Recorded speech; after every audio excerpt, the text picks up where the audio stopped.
makulay na araw ang pagsasamahan natin ngayon. Ako, si Teacher Johan, na makakasama ninyo upang tukuyin ang iba't ibang lugar sa ating komunidad.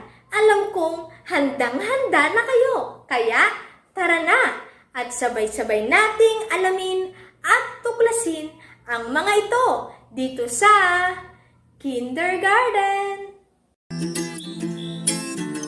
Pangangalaga sa sarili at katawan, pagtulong sa magulang sa gawaing tahanan, at pagiging responsableng mamamayan. Lahat yan dito matututuhan.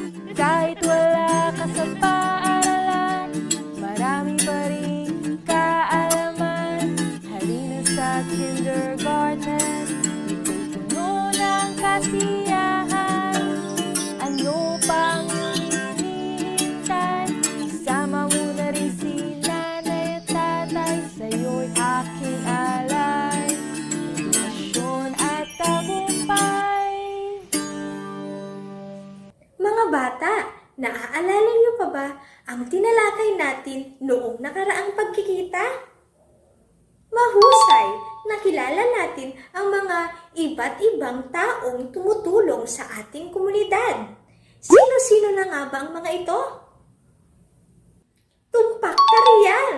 Ito ay ang guro, magsasaka, karpentero, doktor, nurse, dentista, pulis, bumbero, at ang kapitan ng barangay.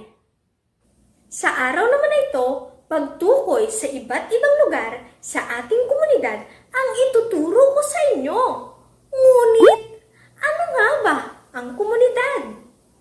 Ang komunidad ay binubuo ng grupo ng tao o pamilya. Makikita ang iba't ibang lugar o gusali rito. Nakarating ka na ba sa iba't ibang lugar sa inyong komunidad? Narito ang ilan sa mga larawan na ating makikita sa isang komunidad. Ating tukuyin ang bawat isa. Mga lugar sa komunidad. Una, paaralan. Ito ang lugar kung saan pumapasok o nag-aaral ang mga bata. Dito kadalasang makikita ang mga guro. Ikalawa, himpilan ng pulisya. Dito sa lugar na ito ay maaari tayong magsumbong ng mga masasamang tao na nasa komunidad. Makikita rito ang mga pulis. Ikatlo, palengke. Ito ang lugar kung saan makabibili tayo ng ating pangangailangan tulad ng bigas, karne, prutas, gulay, at marami pang iba. Ika-apat, ospital. Ito ang lugar kung saan matatagpuan ang mga doktor o manggagamot na siyang gumagamot sa mga taong may sakit. Ikalima, himpilan ng bumbero. Ito ang lugar kung saan matatagpuan ang bumbero. Ang mga bumbero ang nag-aapula ng apoy sa mga nasusunog na gusali. Ika-anim, sambahan. Ito ang lugar kung saan nagtitipon-tipon ang mga tao o pamilya upang manalangin. Ikapito, parke. Ito ang lugar na madalas pinapasyalan ng mga tao.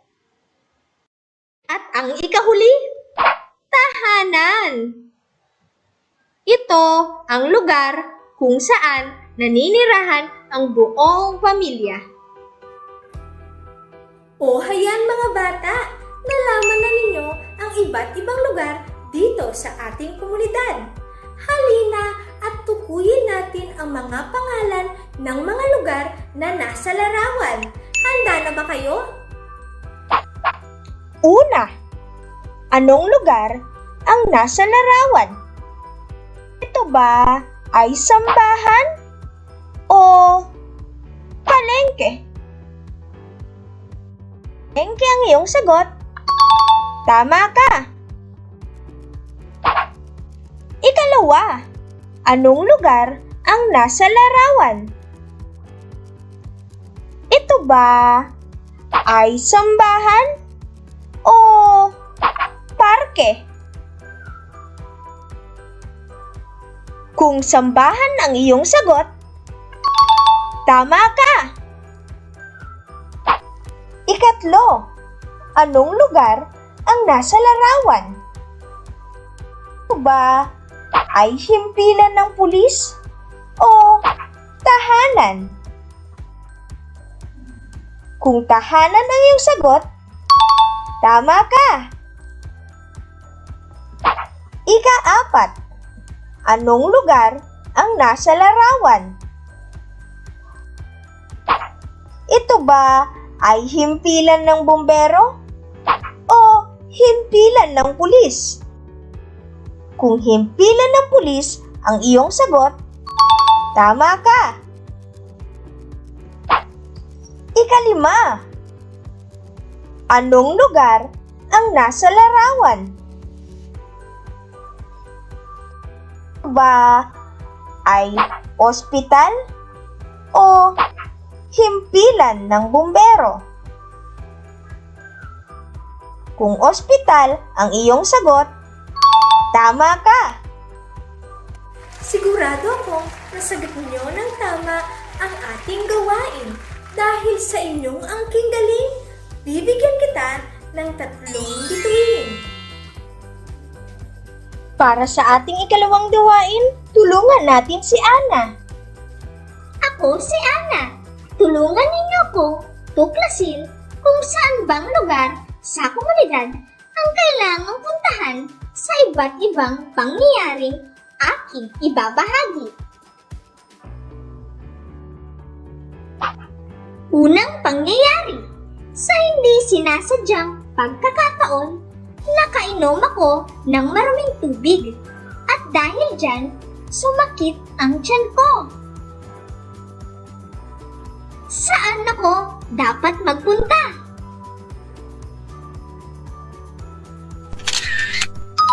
Mahusay! Dapat akong magpunta sa ospital. Ikalawang pangyayari, gusto ko ang matutong magsulat at magbasa.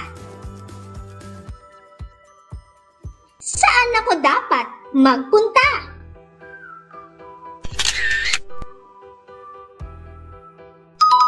Magaling! Dapat akong magpunta sa paaralan.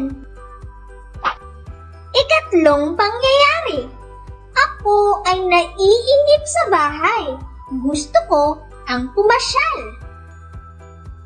Saan ako dapat magpunta?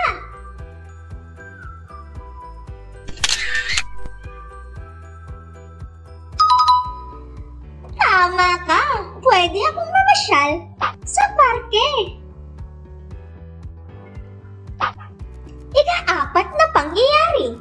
Habang ako ay naglalakad, meron akong nakitang magnanakaw sa aming kapitbahay. Saan ako dapat magpunta?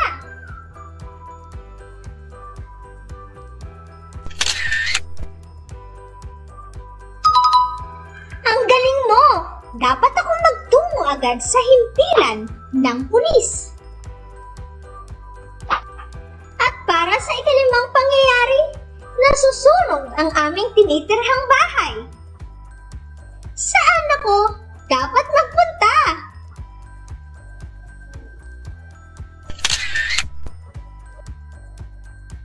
Tama ka! Kailangan kong magpunta sa himpilan ng bumbero. Sigurado akong nasagot niyo ng tama ang ating gawain. Dahil sa inyong angking galing, bibigyan kita ng 3 bituin. Naway maging gabay ang inyong napanood upang maging isang mabuting mamamayan.